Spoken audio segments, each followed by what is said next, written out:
Happy New Year, Cancer. It's 2021, would you believe?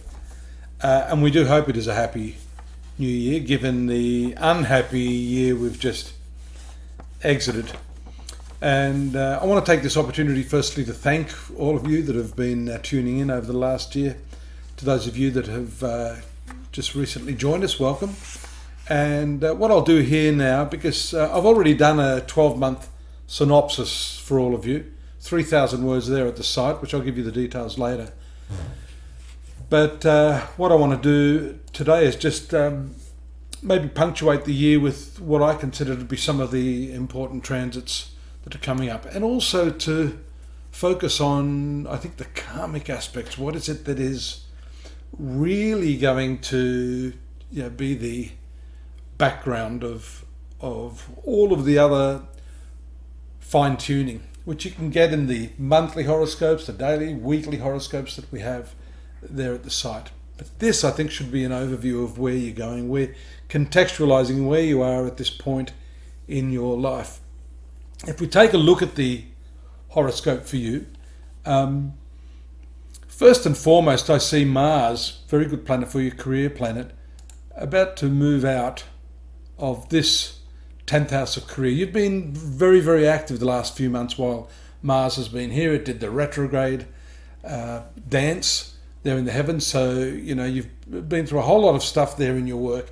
Now you're ready to experience the fruits of your hard work. When Mars, the second week of January, I believe, will move into this 11th house, which is the house of fulfillment of your dreams, profitability from your efforts. This is more profitability from the work that you've done, as opposed to this second house, where the moon is as the year starts, indicating the profitability from your self-exertion, earnings, for example, working for an employer. But this has to do with longer-term, bigger ideas that you may have been working on, and now is the time to capitalize on that. A lot of your work now is karmically tied in here with this north node, south node axis in your 12th house and 6th house. So the 12th house is a spiritual house. So we know that as this shadowy planet, which indicates your soul's path, is moving through this 12th house, this is an opportunity for you to review your life, Cancer, to really look at where you've been and where you're going in the coming 12 months. The 12th house is about private, secret suffering, the things in your life that have held you back. So there's an interesting counterbalance between the Mars and the Rahu here in your life at the moment. All of this outward stuff, which is the 10th house. This is the 4th angle of the horoscope. I'll get to this 7th angle in a moment. But here we see the upper angle, which is the fruition of your ego, the development of your actions, the acquisition of reputation, positions of authority. We see there, as I mentioned at the outset, Mars has been doing its thing here. And so this is all the outward gains that you wish to achieve.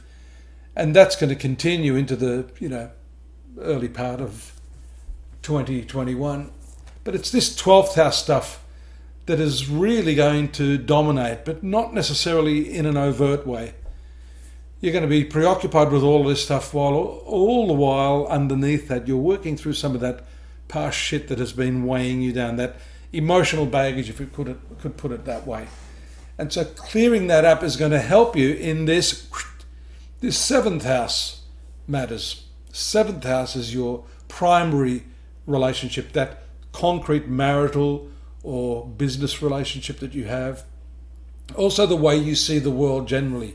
So that area of your life is going to strongly focus. We see here Mercury, Sun, and transformative Pluto here in this 7th house, which is the relationship itself, your partner. But the great conjunction of December 2020 has taken place here in the 8th house, which is the house of intimacy and shared resources. It's what you share with other people. Again, a counter to this 12th house, which is not just the secret sufferings you have from your past, that tough shit you carry from the past. This is your generosity and your giving nature, which is, one of the signature traits of Cancer as a zodiac sign. So this shows certainly sharing, but this also puts a break, a hold on how you give in the coming 12 months, how you're going to identify the people that are worthy of what you have to give. And also not necessarily giving on their terms, because you do have a tendency to give and give, okay, yeah, sure, what do you need, right? So it's important that you analyze this as part of that past review, this 12th house stuff. That's also going to play out in this 6th house where we see the past karma point, Ketu, with Venus. Venus is the ruler of your 4th house or happiness. It also rules your 11th house of friendship. So this year, you have to be careful that friends who appear to be friends are not actually using you. The 6th house is the house of enemies. So it may well be that some of the people that you've surrounded yourself with are not necessarily interested in your well-being. Really, there's an ulterior motive to the reason that they're engaged and involved with you. And that will play out particularly in the 6th house arena, which is the employment zone of your life. That environment in which you work with other people, people who serve you, people who work for you in some capacity, especially if you're a manager. Some of these people may undermine you this year, so you have to be very, very careful that you're on top of that and you're not giving willy-nilly. 18th of February, there's a square from Saturn to Uranus. Here, that 11th house where Mars is going to be, especially in the early part of the year, is going to be challenged by this square aspect of Saturn here. The conventional versus the progressive. Again, that has to do with resources, friendships, and how you weigh these two things up in your life during this coming 12 months. There's a lunar eclipse on the 26th of May taking place in the sign of Sagittarius. That's going to trigger this component of the reading that I've just given you, Cancer. The friendships, the enemies, the debts, also your health is going to come into clear light there under the spotlight due to the eclipse taking place here, where your past karma point is. You're going to be referencing what it is in terms of how you feel, what your health and energy levels are like. And you're going to start to connect the dots there in terms of your lifestyle, your diet, the way you deal with people, how people are impacting your health, especially in that work area. So that's something to look forward to. Well, you should look forward to it, because once these eclipses release all of that karmic energy so that you can the penny drops and you go, yeah, got it now. You can start to do the practical work once the realization sets in. June 10th, there's a solar eclipse taking place in Gemini. There it is, the solar eclipse, always on these nodal points. Solar eclipse is going to trigger this spiritual component of your life. You can see how this is all interconnected though. But each time an eclipse occurs or a transit takes place, it's going to reference a different aspect of this particular issue that you're trying to work through right now. The transits of Jupiter and Saturn are interesting too, because they're doing forward and retrograde movements, Jupiter in particular, which is also, again, here we go, ruling the 6th house in the 8th house of shared resources. There is, I'll give you the dates of this.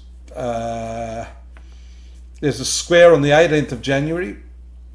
We then see the retrogression in Pisces on the 21st of June. Actually, it moves through this 8th house very, very quickly. So a lot of work is going to be conducted here in this area of your 8th house of shared resources. Banking, finance, interest rates, superannuation, retirement plans, wills and legacies for some of you. I told you, if I'm wincing, it's not that I'm winking at you, it's just that I'm in awful pain. So that 8th house, those 8th house matters will take place very, very quickly.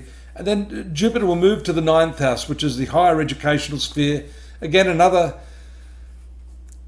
spiritual sector, along with where the node is.